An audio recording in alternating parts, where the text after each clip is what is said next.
अस्सलाम वालेकुम एवरीवन। उम्मीद है कि आप सब खैरियत से होंगे। आज की वीडियो का टॉपिक है ode to nightingale by John Keats. इस पोइम की काफ़ी रिक्वेस्ट भी थी और जॉन कीट्स के ऊपर मैंने अभी तक कोई वर्क भी नहीं किया, ये मेरा पहला वर्क है, तो उम्मीद है आपको पसंद आएगा। But before going to our video, आप ये देख सकते हैं कि मैंने लिटरेचर से रिलेटेड काफ़ी वीडियोस अपलोड की हैं। अब यहाँ जो कि उर्दू में मौजूद है, आप इनसे ज़रूर मदद दे सकते हैं अपने एग्ज़ाम्स के अंदर। और वीडियोस के साथ साथ इनके नोट्स पीडीएफ में इनकी वीडियो इन्हीं वीडियोस की डिस्क्रिप्शन में मौजूद हैं। आप जो नोट्स हैं वो वहाँ से ले सकते हैं। अब चलते हैं आज की वीडियो की तरफ, जिसका टॉपिक है ode to nightingale by John Keats. ये वाली जो ओड्स हैं, नाइटिंगेल हो गई या जो भी और अदर ओड्स हैं जॉन कीट्स की, वो काफ़ी स्टेंजाज पे मुहित हैं और एक स्टेंजा काफ़ी बड़ा है। जैसे कि ओड टू नाइटिंगेल जो है वो 8 स्टेंजाज पे मुहित है और एक स्टेंजा के अंदर 10 लाइनें हैं, तो सारी पोइम एक ही वीडियो में कवर करना मुश्किल है। तो ओड टू नाइटिंगेल की इस समय 4 वीडियो बनेंगी, जिसके अंदर हर एक वीडियो के अंदर 2-2 स्टैंजास डिस्कस किए होंगे। क्योंकि जो मैं क्रिटिकल अप्रिसिएशन करूँगी वो line by line, word by word करूँगी। मैंने इंटरनेट पे सर्च किया था, लेकिन कोई मुझे वीडियो ऐसी नहीं मिली जो नाइटिंगेल की word to word and line to line critical appreciation करती हो। तो शुरू करते हैं। बिस्मिल्लाहिर्रहमानिर्रहीम। सबसे पहले जब हम जॉन कीट्स की इंट्रोडक्शन लेते हैं, या ओड किसको कहते हैं, इसका इंट्रोडक्शन लिखते हैं, तो ओड कही जाती है किसी भी स्पेसिफिक सब्जेक्ट के ऊपर, किसी भी ख़ास या किसी भी ऐसे गैर मामूली सब्जेक्ट के ऊपर, किसी भी चीज़ के ऊपर लिखी जाने वाली पोइट्री को ओड कहा जाता है। जैसे कि हम किसी नाइटिंगेल हो गई, एक बर्ड का नाम है नाइटिंगेल, बर्ड पे हो गई, या किसी भी पॉट पे हम पोइट्री लिखें, या किसी भी पेन पे लिखें, या किसी भी गुलदान पे लिखें, किसी भी गमले पे लिखें, किसी भी चीज़ पे कोई पोइट्री लिखना जो है वो ओड है, जो सिर्फ स्पेसिफिकली उसी के इर्द गिर्द घूमता है। और नाइटिंगेल क्या होती है? नाइटिंगेल एक बर्ड का नाम है, जिसकी पिक्चर मैं आपको दिखा देती हूँ ताकि आपका कॉन्सेप्ट क्लियर हो जाए। ये देखें, ये एक बर्ड है जो कि जिसकी आवाज़ काफ़ी सुरीली और ये काफ़ी मशहूर है अपनी आवाज़ की वजह से। तो इस पे इन्होंने इसके ऊपर इसकी तारीफ पर एक पोइम लिखी, जिसको उन्होंने नाम दिया ओड टू नाइटिंगेल। अब जॉन कीट्स के बारे में अगर आपको नहीं पता, तो जॉन कीट्स जो हैं वो एक रोमांटिक पोइट हैं, रोमांटिक एज से बिलोंग करते हैं। और जॉन कीट्स जो हैं वो बहुत जवानी की उम्र में ही मर गए थे, और लेकिन स्टिल काफ़ी सारी पोइट्री करके गए हमारे लिए। और इनको ट्यूबरक्लोसिस की वजह से इनकी डेथ हुई थी, मतलब गले टीबी हो गई थी इनको, जिसका उस वक्त इलाज पॉसिबल नहीं था और उस वजह से जवानी में मर गए थे। अब इनकी ये पोइम शुरू करते हैं, line by line critical appreciation करेंगे। फर्स्ट लाइन में लिखा हुआ है, my heart aches and a drowsy numbness pain. कहते कि मेरा दिल जो है वो दुखता है कि, और जो ड्राउजी मतलब गनूदगी, नमनेस मतलब सुन्न होना, पेन मतलब दर्द। वो कहते हैं कि मेरे दिल में ऐसा दर्द होता है जैसे कि कोई नशे वाला, और जब हमारा पैर सुन हो जाता है या हमारे हाथ सुन हो जाते हैं या कोई किसी की भी कोई जगह सुन हो जाती है, तो उसको वो जो चुभन महसूस होती है उस वक्त, वो कहते हैं मेरे दिल में ऐसा दर्द होता है। My senses as though of hemlock I had drunk. वो कहते हैं आगे, हेमलॉक क्या होता है? हेमलॉक एक जहर का नाम है जो कि सोक्रेट्स को भी दिया गया था। मशहूर फिलोसोफर थे सोक्रेट्स, उनको एक जहर का प्याला दिया गया था, वो भी हेमलॉक का जहर था। और वो कहते हैं कि ऐसा लगता है मेरी जो सेंसेस हैं मेरी, जो वो ऐसे सुन्न हो गई हैं जैसे मैंने हेमलॉक या वो वाला जहर पी लिया हो। वो कहते हैं और emptied some dull opiate to the drain. वो कहते हैं और ऐसा लगता है जैसे मैंने अपने अंदर खाली कर लिया हो ओपिएट को। ओपिएट एक ड्रग का नाम है, ओपिएट नशे को कहते हैं। तो वो कहते हैं ड्रेन मतलब मुकम्मल तरीके से पी जाना, खाली करना। आखिरी सिप तक जो है ग्लास के अंदर, एक ग्लास के अंदर ओपिएट पड़ा है तो आखिरी सिप तक मैं उसको पी चुका हूँ। यहाँ पे वो ये 3 बातें करता है। आपको मैं बता दूं कि ये ABCAB ये इसका पैटर्न है। जैसे कि एक पोइम, हर पोइम के अंदर एक पैटर्न मौजूद होता है, जिसको हम मीटर भी कहते हैं, जिसको हम राइमिंग स्कीम भी कहते हैं। अब देखें कि जैसे पेन है वो ड्रंक से मैच नहीं हो रहा, तो हमने पेन को ए कह दिया और ड्रंक को बी कह दिया। नेक्स्ट जो ड्रेन है, पेन और ड्रेन ये एक दूसरे से आवाज़ में मिल रहे हैं, तो ये हमने फिर इसको ए कर दिया, ए यहाँ पे, ए यहाँ पे, और फिर ये बी।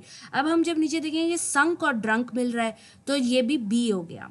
मतलब ये इस तरह राइम कर रहे हैं कि अगली लाइन में नहीं बल्कि उससे अगली लाइन में राइम हो रहा है। ठीक है, तो ए बी हो गया। उसके बाद अलॉट और हैप्पीनेस और ट्री, ये किसी से नहीं मिल रहे, तो हम आगे ही चलेंगे, सी डी ई तक पहुंच गए। फिर हमने देखा कि लॉट जो है वो प्लॉट से मिल रहा है, हैप्पीनेस जो है वो नमनेस से मिल रही है, नंबरलेस से मिल रही है, और ट्री जो है वो ईज से मिल रहा है। तो हमने इसे सी डी ई कर दिया, तो ये इसकी राइमिंग स्कीम हो गई। अब राइमिंग स्कीम इन्होंने भी, मैंने यहाँ पे अलहदा करके लिखा हुआ है। और आइएम्बिक पेंटामीटर अगर किसी को नहीं पता तो मैं बताती हूँ कि आइएम्बिक पेंटामीटर क्या होता है। आइएम्बिक पेंटामीटर ये होता है कि 5 पेंटामीटर क्या होता है कि 5 ऐसे लफ्ज़ के जिनमें एक स्ट्रेस्ड सेलेबल जो होता है वो एक अनस्ट्रेस्ड सेलेबल से फॉलो किया जाता है, इसको आयम्बिक पेंटामीटर कहते हैं। अब उसके बाद अगर आप देखें तो इसमें मैंने ये भी लिख दिया कि एंड राइम क्या है और इंटरनल राइम क्या है और किस तरह से इनका यूज़ किया हुआ है। एंड राइम जैसे कि ये पेन ड्रेन लाइन के एंड में यूज़ हो रहे हैं तो ये एंड राइम हो गया। और इंटरनल राइम जो होते हैं वो लाइन के बीच में ही इस्तेमाल किए जाते हैं, ऐसे वर्ड्स जो लाइन के बीच में इस्तेमाल हो जाते हैं, जैसे कि मी थी। इन्होंने यहाँ पे एग्जाम्पल भी दी हुई है कि to toll me back from the thee to sole, ये मी और दी जो है सेम साउंड प्रोड्यूस कर रहे हैं। आगे भी अगर कोई आता है तो मैं आपको उसको बताती जाऊंगी ये कौन कौन सी पोइट्री की टर्म्स यूज़ हो रही हैं या कौन कौन सी कहाँ पे क्या राइम क्या लिटरेरी टर्म्स यूज़ हो रही हैं या कौन सा रूल यूज़ हो रहा है कहाँ पे। तो हमारा हो चुका था कि और emptied some dull opiate to drain. आगे वो कहता है कि 1 minute past the Lethe wards had sunk. वो कहते हैं लीथी वर्ड क्या होता है कि एक ये मैथोलॉजिकल मैथ है कि एक ऐसा रिवर जिसका पानी अगर पी लिया जाए तो बंदे की सारी मेमोरीज इरेज हो जाती है। तो वो कहता है कि मुझे ऐसा लगता है कि मैंने उसका पानी पी लिया हो या मैं उसके अंदर रिवर में डूब गया हूँ, संक हो गया हूँ। ठीक है, आगे वो नाइटिंगेल से मुखातिब होकर कहता है कि this not through envy of the happy Lord, but being too happy in thine happiness। दाइन का मतलब होता है तुम्हारी हैप्पीनेस में। वो कहता है कि एनवी का मतलब होता है जेलेसी। वो कहता है कि मैं तुमसे जेलेसी हो के मेरी हालत नहीं है जो ऊपर मैंने बयान की है, या मैं तुमसे जेलस नहीं हो रहा, वो बल्कि मैं तुम्हारी खुशी में खुश हो रहा हूँ, ये मेरी हालत इस वजह से है। फिर आगे वो कहता है दैट दो light winged dried of the trees in some melodious plot of bleach green and shadows numberless singest of summer in full throated ease।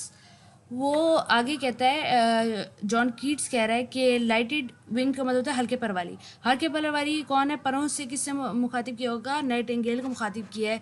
और ड्राइड क्या होता है, ये एक ग्रीक मिथ यूज़ की हुई है यहाँ पे। ड्राइड एक ऐसे दरख्तों की एक ऐसी फीमेल क्रिएचर है जो दरख्तों के ऊपर काई नुमा ग्रीन कलर चढ़ा देती है, जैसे कि मैं आपको दिखा देती हूँ ताकि कॉन्सेप्ट क्लियर होते जाएं। ये जॉन कीट्स हैं, ये जैसे ग्रीन कलर के दरख्त हो जाते हैं ना, ऐसा क्रिएचर जो दरख्तों को ग्रीन बना देता है, ये ड्राइड है।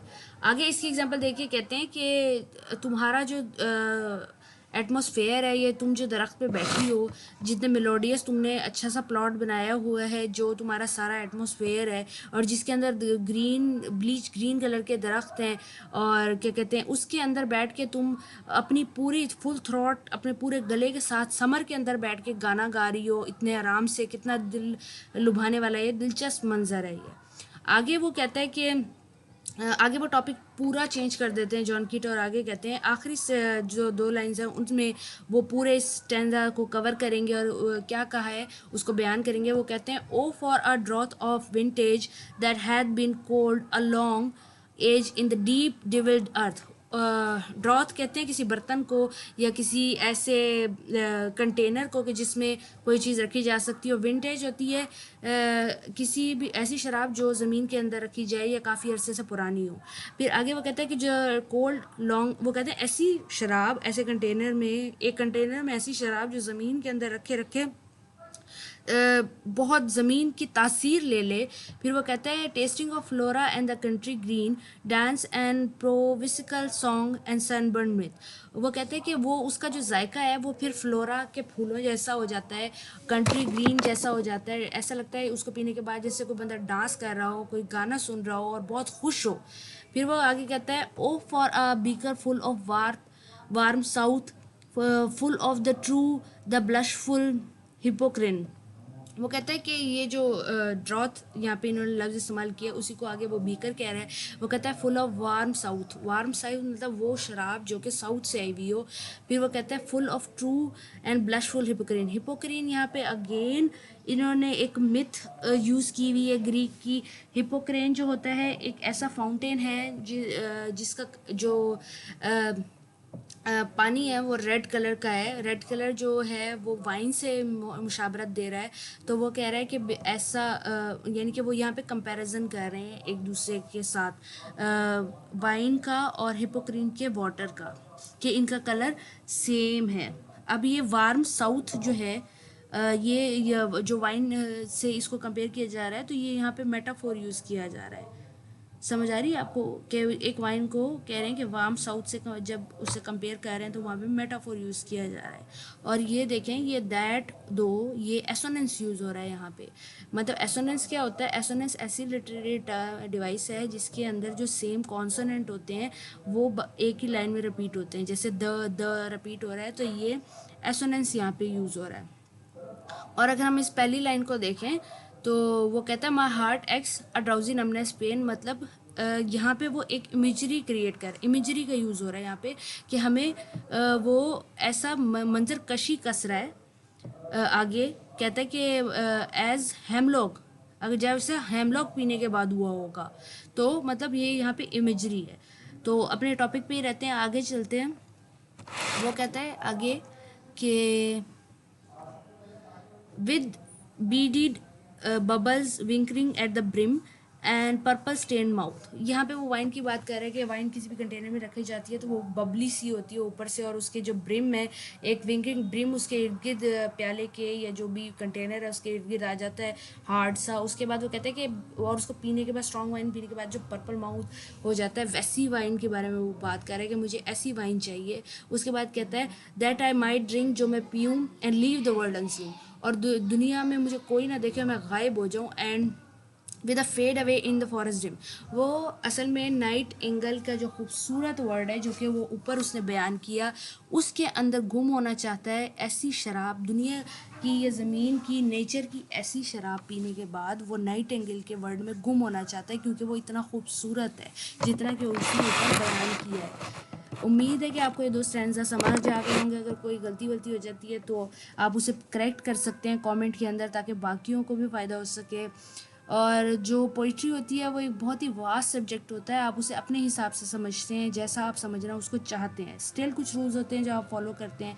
उम्मीद है आपको आज के दो स्ट्रैंज़ा समझ आ गए होंगे। अगर वीडियो अच्छी लगे तो इसको लाइक करें, और इसकी नेक्स्ट वीडियो जो अपलोड होगी उसको भी, अगर आप पूरी पोइम को कवर करना चाहते हैं तो इसके पूरे 4 पार्ट्स देखें, क्योंकि इस पोइम के अंदर मैं क्रिटिकली अप्रिसिएशन करूँगी और बताऊँगी कि पोइम को असल में किस तरह से रीड किया जाता है, और एक लिटरेचर के बच्चे के लिए कौन कौन से लिटरेरी टर्म इस्तेमाल करना या सीखना ज़रूरी है। जैसे कि मैंने इमेजरी का आज बताया कि इमेजरी वो होती है जो एक रीडर के लिए एक विजन क्रिएट कर दे। जैसे हेमलॉक के बारे में बात की, फिर उसने दिस एंड दो के बारे में बात की जो कि एसोनेंस है। उसके बाद उसने हमें मेटाफोर दिया इसके अंदर, वार्म साउथ को वार्म साउथ वाला मेटाफोर दिया, इसको कंपेयर किया यहाँ पे। तो काफ़ी सारी रिलेटेड टर्म्स यूज़ होती है। उम्मीद है आपको समझ आ गई होगी। आज की वीडियो के लिए इतना ही, अगली वीडियो तक के लिए अल्लाह हाफिज़।